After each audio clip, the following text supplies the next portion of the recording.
ફરિયાદીએ FIR માં લખાવ્યા પ્રમાણે જ્યારે એ ગ્લાસ છૂટો ફેંક્યો ત્યારે ફરિયાદી જે હતા એના માથા ઉપર પોલીસે આમ આડો હાથ રાખી દીધો, એટલે ફરિયાદીને ગ્લાસ વાગ્યો નથી, આવું એફઆઈઆર માં લખ્યું છે.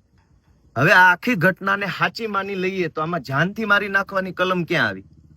છૂટો ગ્લાસ માર્યો, એ ગ્લાસ કોઈને વાગ્યો જ નથી, તો આમાં માણસની મરી જવાની સંભાવના ક્યાં આવી?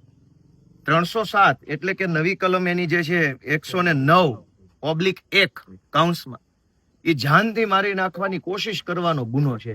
પણ છૂટો ગ્લાસ માર્યો અને વાગ્યો કોઈને નથી તો જાનથી કેમ મરશે માણસ? અને મરવાનો નથી, મરવાની કલમ કેવી?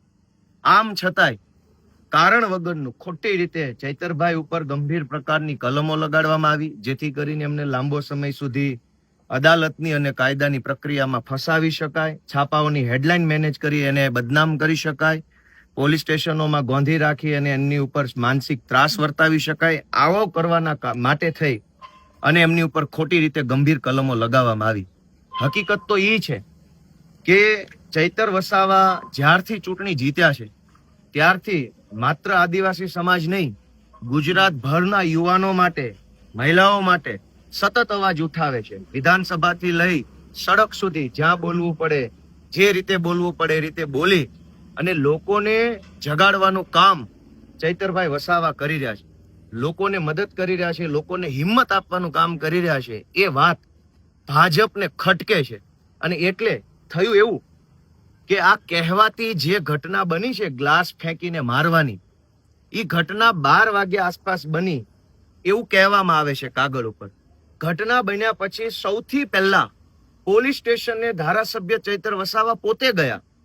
1:30 વાગે ચૈતર વસાવા પોલીસ સ્ટેશને ગયા. પોલીસને એને પોતાની ફરિયાદ આપી કે મારી સાથે આવું બન્યું છે. પોલીસે ફરિયાદ અરજીના સ્વરૂપમાં લખી લીધી, પણ એફઆઈઆર ન કરી અને ચૈતર વસાવાને એરેસ્ટ કરીને બેસાડી દીધા. જે માણસ પહેલો એફઆઈઆર લખાવા ગયો એને પોલીસે પકડી લીધા અને સાંજના 6 વાગે એફઆઈઆર થઈ. આ જે ગ્લાસ ફેંકવાની ઘટના છે એની એફઆઈઆર સાંજે 6 વાગે થઈ. ચૈતર વસાવાને 1:30 વાગે પોલીસે પકડી લીધેલા. ઓન પેપર એની એરેસ્ટ સાંજના 7 વાગે બતાવવામાં આવી. અને આ બધું જ કોના ઈશારે થયું? ભાજપ વાળાના ઈશારે. ચૈતર વસાવાએ પોતે ફરિયાદ આપી છે પોલીસમાં, એની ઉપર તો એફઆઈઆર નથી લખાણી.